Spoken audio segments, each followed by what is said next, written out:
Wow, wow, wow, wow. Oh boy, what a day that was. That's the life of a Spurs fan in some ways, though, I guess.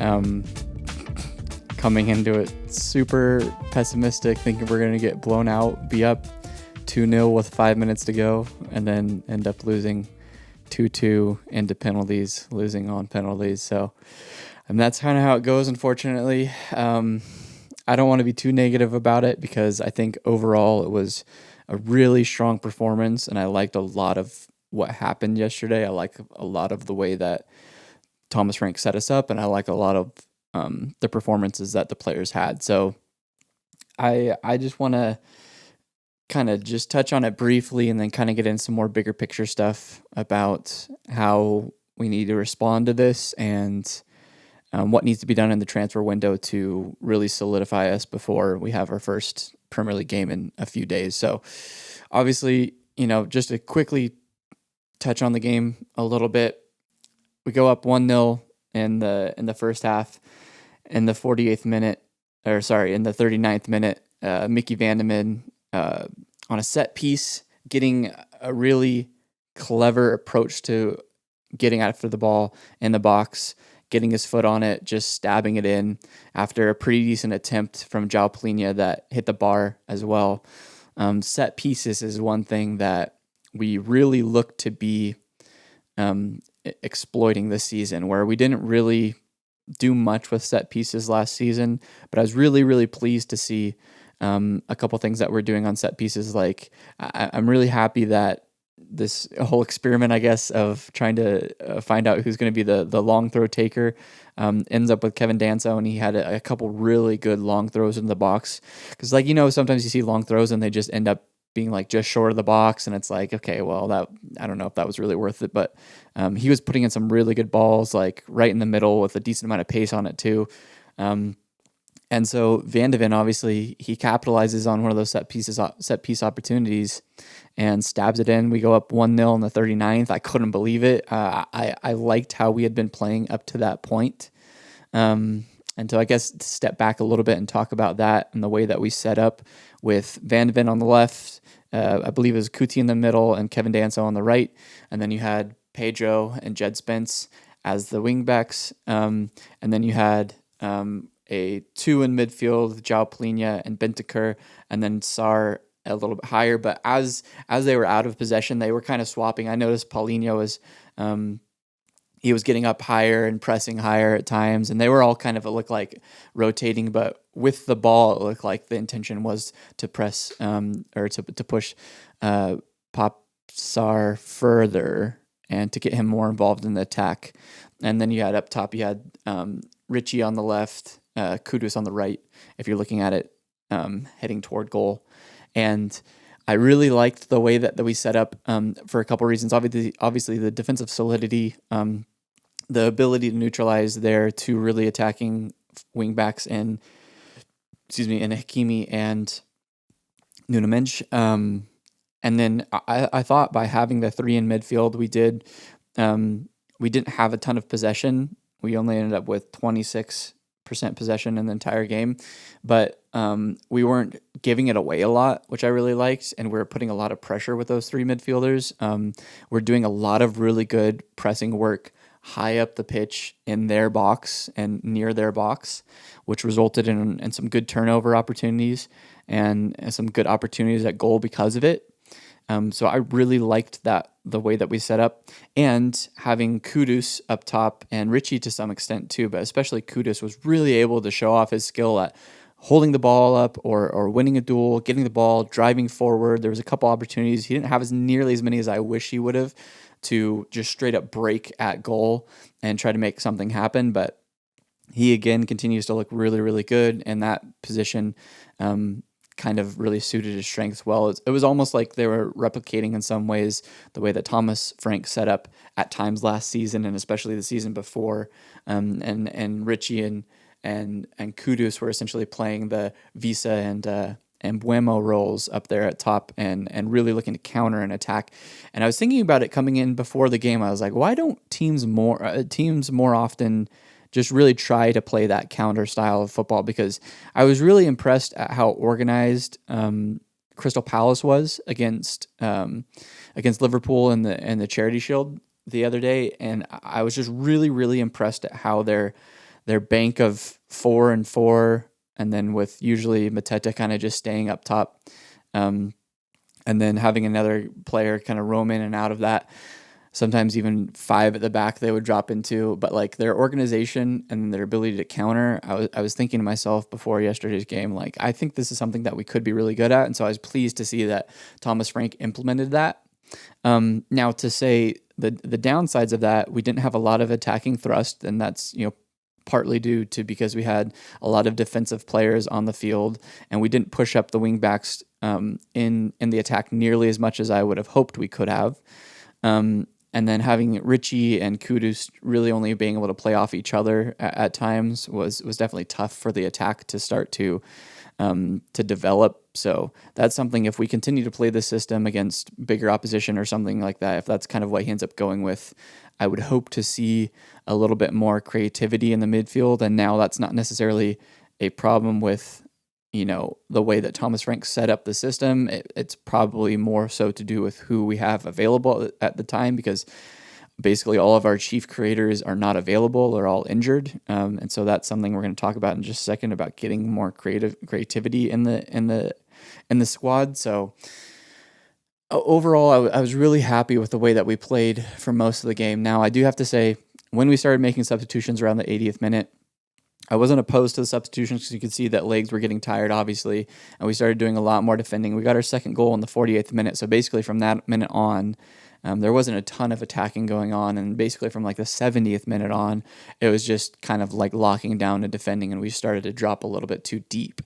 Because I think the biggest reason why we were in the game early on was because we were able to have that pressure in PSG's box, and so when we started to drop deep, that obviously gave them more opportunity to kind of have the ball, play combinations, and that's how they ended up getting their 2 goals in regular time. And I just overall am not ever going to be a fan of that style of football. The get a lead, lock it down, and try to defend at any point, really, because even we could see the 15 minutes or the 20 minutes before the first goal was conceded of doing a lot of that really started to play a toll on the players. And I think mentally, like, it takes a really specific player and coach to drill in for a long time, presumably, that mental aspect of being like, hey, you have to be comfortable sitting here and defending and get excited about clearances, and like, because if you're just sitting back and you're defending and you feel like that's not what you're supposed to be doing, I could imagine that as a player, like you start to feel anxious or down of like, okay, we're not in the right game state here. We need to go back into the attacking mode at some point, get a little bit of possession and start pushing up forward. So, I think that was ultimately their downfall. Now, I will say I don't want to put any burden on one particular player. I'm not going to do that. But I did think that Matisse Tell was rather poor, and I don't even want to go into his penalties because Mickey missed one too. We were just not very good in penalties, and you don't want it to get to that point anyways. I think he just came on with a little bit too much energy. Obviously, that first foul that he commits near the top of the box within a couple minutes of being on, it looked like he was just really ready to go, and it was, I'm not going to fault him for anything specifically, because I strongly believe the way that we chose to defend at the end of the game was largely our detriment in how we ended up giving those 2 goals away. It wasn't due to any particular player. So I just wanted to address Matisse Tell because I do think he obviously played a part in it, but the fact that he's getting a ton of abuse online from fans, which aren't even really freaking fans, it really pisses me off, and I hate to see that, and I hate to see our fan base, whatever side of the fan base it is, and maybe they're not even fans. Maybe, that's all overblown as far as looking at it from a perspective of Tottenham fans. Maybe they're not even fans. They're just people that are taking the opportunity to racially abuse somebody online, which is ridiculous. But I just wanted to put that in there and say, this loss wasn't due to one player. And so the fact that you're singling him out, especially when Mickey also missed a penalty, is ridiculous. You should never single out any players when a team loses, because the game's 90 minutes long plus, and there's a million opportunities to make a good decision or make a bad decision, and players are towing that line constantly. So to single out one player is moronic, honestly. I think we kind of caved. We kind of caved into defending too much, dropping too low, and that has been, as you can look through the years, that has been one of our biggest weaknesses. I think it was maybe only under. Now I'm forgetting if it was under Mourinho or Conte. There was a period of time where we were actually able to grind out a few wins like that. But besides that, for the last decade, that's been something that's hurt us by sitting back too much, sitting back too deep and defending. That's just never really been our game. So hopefully looking forward, if that's what Thomas Frank continues to do, as far as the system that he's building, I hope we can get that out of the equation and maybe still try to have a little bit of possession toward the end of the game and close it out that way. I would much rather like to see that. But overall, very proud of the boys. I thought Jed Spence was terrific. Again, his second game through preseason, the beginning of the season, where he locks down one of the best attackers in the world. First it was Saka. Then he was locking down Dembele on that side and locking down Kvicha. And so I thought he was fantastic. I thought the system, the back three, really worked well. I thought all three defenders most of the game didn't have too much to do, and I liked seeing. I think in a three it gives Kuti the license to be that aggressive defender a lot more and be more of that defender that steps up in midfield, which I think suits his game really well. And then I thought Pop was fantastic. Controlling the game, just giving energy, getting on the ball, played in a few really good crosses. You just wish that he had more ability to combine with other players because we really didn't have a ton of possession and opportunities to score a goal. But I thought, and Kudus, like I already mentioned, looked really good. Richie, again, similar to in the Europa League final, like just really putting in a shift. Didn't have too much opportunity to create goal scoring opportunities, but like just really grinding it out for the squad. And I love that. I love that so much. So overall, very proud of the boys. But what do we need to do from here? I think is the question a lot of people are asking, because it's been an absolutely atrocious window, in my opinion. Not saying that the players have come in have been bad signings. I think they've both been great signings. I think Kudus is a fantastic signing. I think João Palhinha on loan, and especially, with the buy option being somewhere roughly around like 25 or 30 million, good business. I think if, he's a little bit older, I think he's 30 or 31, and he doesn't have a ton in his legs anyways. So like you hope that he doesn't break down very soon. And if he doesn't, I think it's going to be a great signing for a couple years to come. But the thing obviously is that like those are the two signings that have come in, and we need a lot more. Now, obviously there's been rumors for the past couple weeks about Eze coming in and potentially Savinho, two players we would desperately need. You can see this morning, 3 hours ago, Paul O'Keefe and also Fabrizio Romano reporting that Spurs are preparing their actual first official bid to go after Eze, and right now it looks like kind of the talk is that our Tottenham are leading Arsenal in the race to get Eze. And Eze seems like it feels pretty comfortable joining either club. So I think we're definitely in that one if we can actually go in and like take it seriously and submit a bid and do the things we need to do as a legitimately well-run club, instead of acting like a freaking mid-table or a relegation candidate kind of a club sometimes in the transfer market. So that looks like that's ongoing right now. Now Savinho, it looks like the latest is that we are still working on the deal and working on the fee, because Manchester City is looking for a lot more out of it than it looks like Daniel Levy's willing to go. I think he's probably only willing to go somewhere around 60 million, and it looks like that's not what Manchester City's asking for. I think they won't be settling for anything less than, this report says 67 million pound or euro. My brain just froze.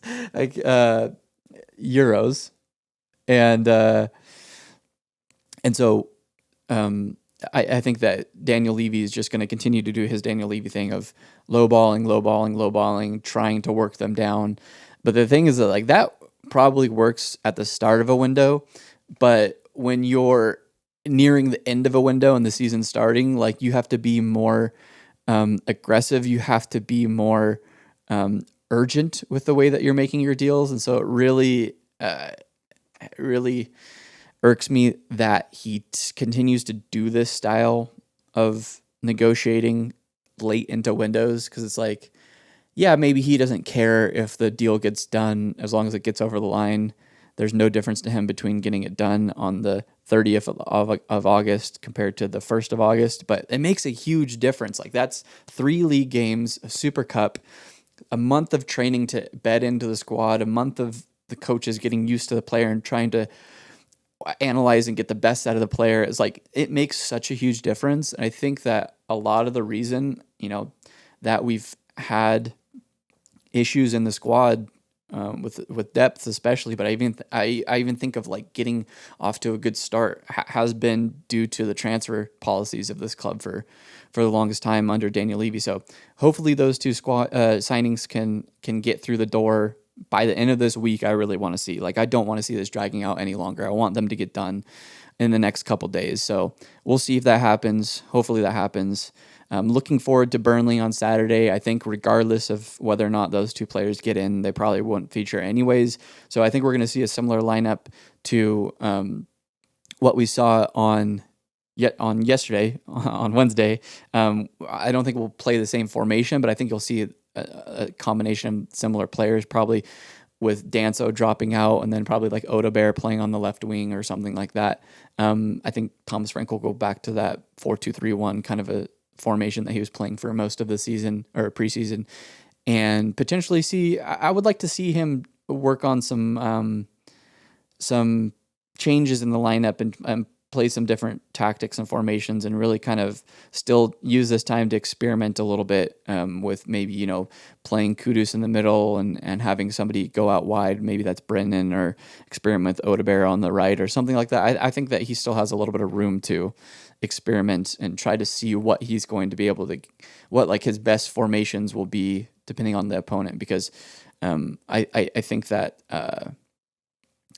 there's going to be a lot of chopping, changing, and moving around of people in different positions this season because of, one, the lack of squad depth that we have at this moment, and then I think Thomas Frank likes to do that a little bit more than Ange did, and kind of like to have his squad and play them in the matches routinely. Where I think Thomas Frank is a little more available to want to switch things up and play the formations and the tactics based on the opponent. So we'll see. Burnley will be fun. Like I said, I'm still proud of the boys. It sucks. Like, I saw so many people tweeting yesterday that's like, you'd rather have lost 5-0 than to have lost the way that we did. And I kind of agree with that on an emotional level specifically, because it's like, the elation I was starting to feel, because as a Tottenham fan, you never really let yourself feel that joy until it's over, because you know what can happen.